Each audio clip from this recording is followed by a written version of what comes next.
नमस्ते साथियों, मैं Pankaj Kumar excellent online classes पर आपका स्वागत करता हूं। जैसा कि क्लास 10th में आपका माध्य चैप्टर चल रहा है, भारतीय भवन से प्रश्नावली 2 से क्वेश्चन आया है। क्वेश्चन 4 का 2, प्रश्न 3 का 2 का कल्पित माध्य की विधि से माध्य परिकलित करें। तो इससे पहले हमने एक सिंगल मान, डबल मान और माध्य ज्ञात किए हैं। तो यहाँ पे कल्पित माध्य पूछ रहा था। माध्य ज्ञात करने के लिए हमने 4 खंड तक खंड बनाया था और यहाँ पे हम 5 खंड का यहाँ घर बनाएंगे, ठीक है, क्योंकि यहाँ पे कल्पित माध्य पूछ रहा है। तो आइए इसको हम देखते हैं। हल, यहाँ पे 5 खंड का हम घर तैयार करेंगे, ठीक। 1 2 3 4 5 6, यानी 1 2 3 4 2 4 1 5, यानी कि इसमें लिखेंगे हम वर्ग अंतराल।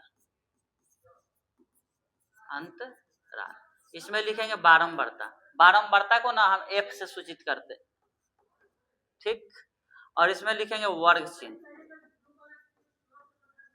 इसको हम सूचित करते हैं X से, ठीक। और यहाँ पे लिखेंगे D, एक ज्ञात करते हैं। कल्पित माध्य में ना D की आवश्यकता होती है, तो D ज्ञात करते हैं X माइनस A से, ठीक। और यहाँ पे लिखेंगे F इंटू D।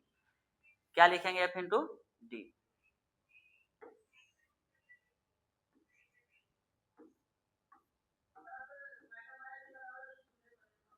ठीक।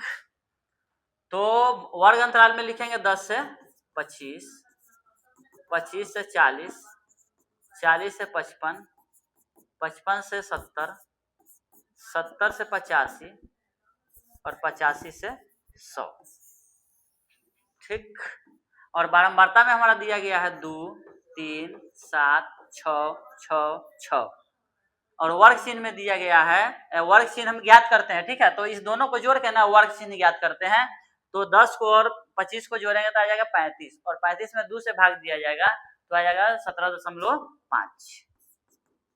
अब यहाँ पे देखने की चीज है, 10 और 25 के बीच में ना 15 का अंतर है। कितना का अंतर है? 15 का अंतर है। तो वर्ग चिन्ह ज्ञात करने का 2 नियम है, या तो फिर वर्ग अंतराल वाला को जोड़ के 2 से भाग दीजिए, या फिर ये फर्स्ट को भाग दे के लिख दीजिए और जितना इस दोनों में अंतर है उसको जोड़ करके लिख दीजिए, बात बराबर है, ठीक है। आपको जो सुविधा लगती है उस सुविधा से आप बना सकते हैं, कोई दिक्कत नहीं है। इसमें 15 को जोड़ेंगे तो आ जाएगा 7 5 12 और 1 1 2 1 3, यानी कि 32.5, ठीक। अब यहाँ पे फिर 32.5 में 15 को जोड़ेंगे तो आ जाएगा 5 या 2 7 और 3 1 4, यानी 47.5। फिर इसमें 15 को जोड़ेंगे तो आ जाएगा 7 5 12, 5 1 6, यानी 62.5।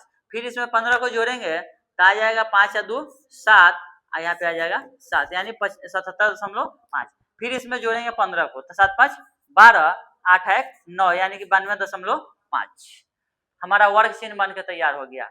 और यहाँ पे डी ज्ञात करने के लिए ना वर्ग चिन्ह को ना ऊपर नीचे से जोड़ा लगाते हैं। क्या लगाते हैं? जोड़ा। और यहाँ पे सिंगल मान बचता तो इसको ए मान लेते हैं, यहाँ पे डबल मान बच गया है तो सबसे बड़का संख्या वाला को ना क्या मानेंगे? ए मानेंगे, ठीक है। तो सबसे बड़का संख्या वाला कौन है? 62.5। तो यहाँ पे डी ज्ञात करने के लिए हम x में से a को घटाएंगे तो ये टोटल जो हो गया वर्ग चिन्ह वाला, वो क्या चीज का वैल्यू हो गया? x का वैल्यू हो गया। और a इसी में से हमने यहाँ पे ज्ञात किया है, a जो है यहाँ पे हम इसी में से ज्ञात किए हैं। तो टोटल को घटाएंगे, यानी कि 17.5 में से घटाएंगे 62.5, ठीक। तो आ जाएगा -45। फिर यहाँ पे 32.5 में से घटाएंगे 62.5 तो आ जाएगा -30। अब यहाँ पे फिर 47.5 में से घटाएंगे 62.5 तो आ जाएगा -15, ठीक। और यहाँ पे 62.5 में से 62.5 को घटाएंगे तो आ जाएगा 0, और यहाँ पे घटाएंगे 77.5 में से 62.5 को तो आ जाएगा -15, सॉरी +15। क्या आएगा? +15। और इससे इसमें गुना करेंगे, यानी सॉरी 92.5 में से घटाएंगे 62.5 तो आ जाएगा 30, ठीक।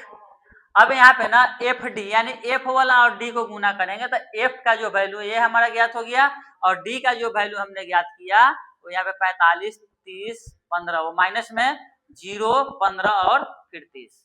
तो इस दोनों को हम गुना कर लेंगे तो 45 में 2 से गुना करेंगे तो आ जाएगा -90 और फिर 30 में गुना करेंगे 3 से तो आ जाएगा 30×90 माइनस में और 15 से गुना करेंगे 7 में तो -15 सते 105 और 0 में 6 से तो 0 यानी किसी भी संख्या में 0 से गुना करने पर 0 आती है और 0 में किसी भी संख्या से भाग देने पर 0 आता है। इस बात को आप याद रखिएगा, ठीक। तो 15 में 6 से गुना करेंगे तो 15 6 का 90 और यहाँ पे 30 में गुना करेंगे 6 से तो आ जाएगा 6 3 18 यानी कि 180, ठीक।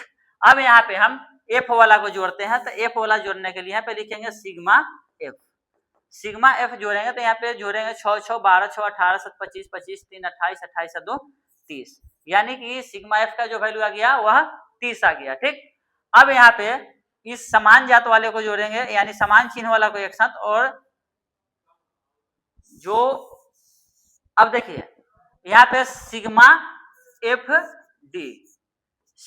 डी बराबर होगा यहाँ पे जोड़ेंगे तो आ जाएगी 5 और 9 9 18 के 8 और यहाँ पे 1 1 2 वो भी माइनस में आ जाएगी 285 और यहाँ पे जो 180 और 90 को जोड़ेंगे तो आ जाएगा 270।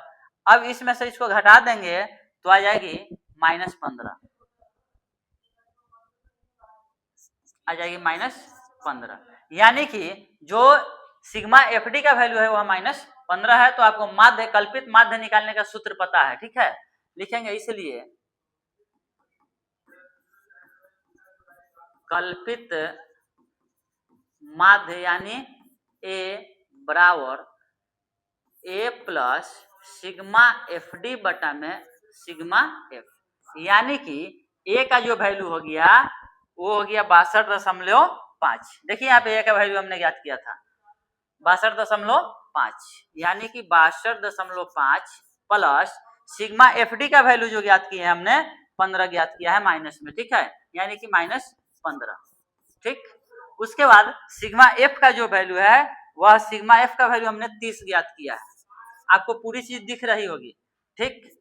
और यहाँ पे लिखेंगे 62.5 और माइनस प्लस माइनस 15 बटा में 30 तो 15 में भाग करेंगे 30 से तो आ जाएगी 0.5 62.5 माइनस यदि 15 में 30 से भाग करेंगे 15 में कितना से भाग करेंगे देखिए यहाँ पे आप देख सकते हैं 15 में भाग करेंगे 30 से तो 0 और यहाँ पे दशमलव देंगे तो यहाँ पे क्या उतरेगी 0 तो 30 पचे 150 यहाँ पे पूरी कट जाएगी यानी कि 0.5 बेर में तो यहाँ पे कितना आ जाएगा 0.5, ठीक। अब उसके बाद यहाँ पे घटाएंगे तो 0 और यहाँ पे बच जाएगी 62.0 यानी कि 62 ये हमारा फाइनल आंसर होगा। आशा करता हूँ यह वीडियो आपको अच्छा लगा होगा। यदि इसमें कहीं पे कोई त्रुटि रह गई होगी तो हमें कमेंट के माध्यम से जरूर बताइएगा। फिलहाल इतना ही आज के लिए, धन्यवाद।